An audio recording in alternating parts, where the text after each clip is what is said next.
The Messerschmitt Bf 109 had to adapt to the shifting tides of aerial warfare. Initially an inseparable part of blitzkrieg, it was forced to evolve as the war escalated. Each variant reflected urgent adaptation, from its agile debut to its final hard-hitting models. The Bf 109's evolution tells the story of both German ingenuity and desperation. When the war began, Germany's Bf 109E was ready to spearhead blitzkrieg operations. Compact, lightweight, and powered by the Daimler-Benz DB601 engine, it offered excellent speed, climb, and altitude performance. However, the first battles revealed the critical weakness of its lightweight armament. The initial Bf 109E-1 carried 4 rifle-caliber 7.92mm machine guns. Though they fired rapidly and accurately, the rounds lacked destructive power against modern enemy aircraft. Combat reports showed that even sustained bursts often failed to bring down opponents like the French Morane-Saulnier MS-406 or the Polish PZL P-11, both of which could endure numerous hits. The issue lay in the low mass and energy of each bullet, which delivered little beyond the superficial damage. Meanwhile, adversaries were already equipping fighters with 20mm cannons, which capable of tearing through German airframes with a few hits. The Emil's guns were simply inadequate for the escalating new air war. The Luftwaffe responded quickly, with an upgrade. The Bf 109E3 introduced 2 wing-mounted 20mm cannons, replacing the earlier machine guns while retaining the fuselage machine guns pair. These cannons fired explosive shells that delivered vastly greater destructive power, even if they had a slower rate of fire and carried fewer rounds. A single hit from a cannon shell could cripple or destroy an enemy aircraft, solving the firepower issue that plagued earlier models. This retrofit represented a decisive shift to heavier firepower instead of sheer volume of rounds. Despite the limited ammunition and slow-firing cannons, the Luftwaffe ensured its frontline fighter had the stopping power to dominate the skies. The transition from the E1 to the E3 reflected the valuable lessons of early combat, where air superiority demanded weapons that could finish the job quickly and decisively.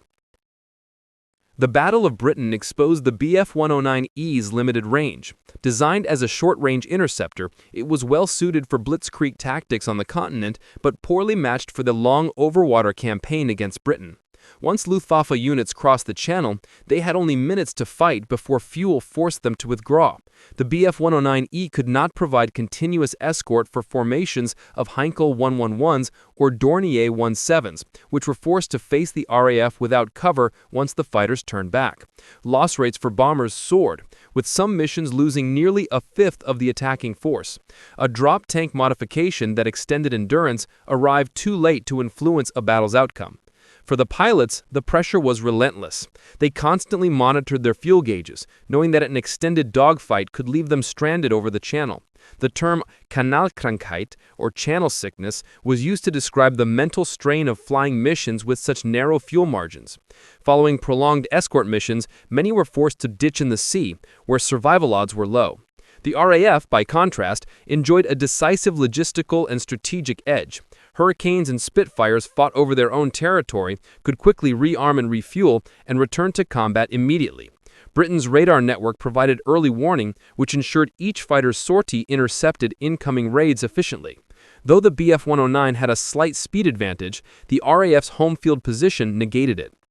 Ultimately, the Bf 109E's short range made sustained air superiority over Britain impossible. Heavy losses, exhausted crews, and production shortfalls combined to halt the Luftwaffe campaign over Britain. The invasion of the Soviet Union required a fighter that could handle vast distances in high-speed engagements. The answer was the Bf 109F, or the Friedrich. It was a sleeker and more aerodynamic evolution of the Messerschmitt line. The Bf 109F was designed as a pure, high-altitude dogfighter for the Eastern Front. At the same time, the Luftwaffe gained a new partner, the Focke-Wulf 190. Entering service in 1941, the Focke-Wulf 190 excelled at low and medium altitudes with its radial engine and heavy cannon armament. This allowed the Luftwaffe to divide roles. The Bf 109-10 would dominate the higher altitude, while the FW-190 handled heavy hitting duties closer to the ground. The two fighters complemented one another, removing the need for the Bf 109 to act as an all-purpose aircraft. The Friedrich's improvements were focused on aerodynamics and lethality. Its streamlined fuselage, rounded wingtips, and tight engine cowling reduced drag as well as improving speed and agility. Instead of multiple wing-mounted weapons, it carried a single 20mm cannon firing through the propeller hub. This central Motorkanon gave pilots a more precise aiming point, which allowed short, effective bursts. While ammunition supply was limited, each explosive round had far more effect than the rifle-caliber weapons of earlier models. With excellent climb and dive performance, the Friedrich was ideal for boom and zoom attacks. They would strike from altitude, fire a quick burst, and escape before the enemy could respond. Soviet fighters like the Yak-1 and MiG-3 had nearly similar speed or climb under certain conditions, but the Friedrich's firepower and altitude advantage ensured superiority. By 1942, the air war had shifted dramatically. Instead of skirmishing with single fighters, the Luftwaffe now faced massive Allied bomber formations escorted by powerful long-range fighters. The Bf-109G, or the Gustav, was developed as a heavier, more powerful answer to this new threat. It entered production in mid-1942, with the G6 variant becoming the most common of all Bf-109s. The scale of production reflected its importance, with tens of thousands were built, and the Gustav served until the war's end. Unlike the sleek Bf-109F, the Gustav was a brute, built for attrition. Its new Daimler-Benz DB605 engine delivered significantly more power, but the airframe had to grow heavier to carry larger weapons. Twin 13mm machine guns replaced the lighter 7.92mm guns of earlier models, which required distinctive nose bulges. Still, firepower mattered more than agility. The Gustav's task might not be an elegant dogfighter, but it was capable of bringing down bombers like the B-17 and B-24. The Luftwaffe also introduced the Rüstsatz, or field modification kits, that transformed a single Bf-109 airframe into a specialized bomber hunter.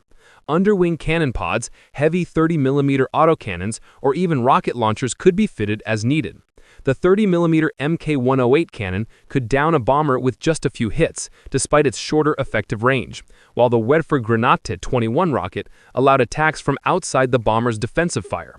Some variants even carried small bombs, which expanded Gustav's ground attack role when required.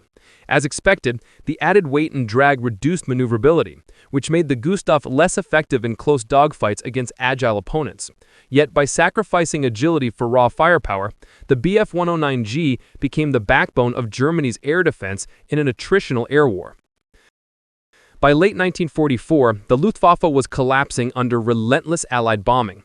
The Bf-109K4 entered production in August and was the final evolution of Germany's most iconic fighter. Deliveries peaked in late 1944, with over 1,500 built by early 1945.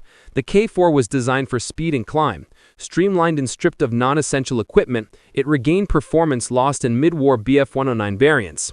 Powered by the DV605D engine and MW50 boost, it could briefly produce up to 1,800 horsepower and push speeds past 700 km per hour. It also carried a 300-liter drop tank for extended range, though endurance rarely exceeded 2 hours. Its primary weapon was the 30mm Mk108 cannon, mounted through the propeller hub, and the twin 13mm machine guns. The K4 could do little against the overwhelming swarms of P-51 Mustangs and P-47 Thunderbolts, as well as Soviet Yak and Law series fighters. By early 1945, only a few hundred K4s were still operational, and a few experienced pilots left. The K4 was the fastest and most lethal Bf-109 ever built. It was the Luftwaffe's final gamble and a last attempt to fight an air war already lost. Thank you for watching, and see you in our next videos.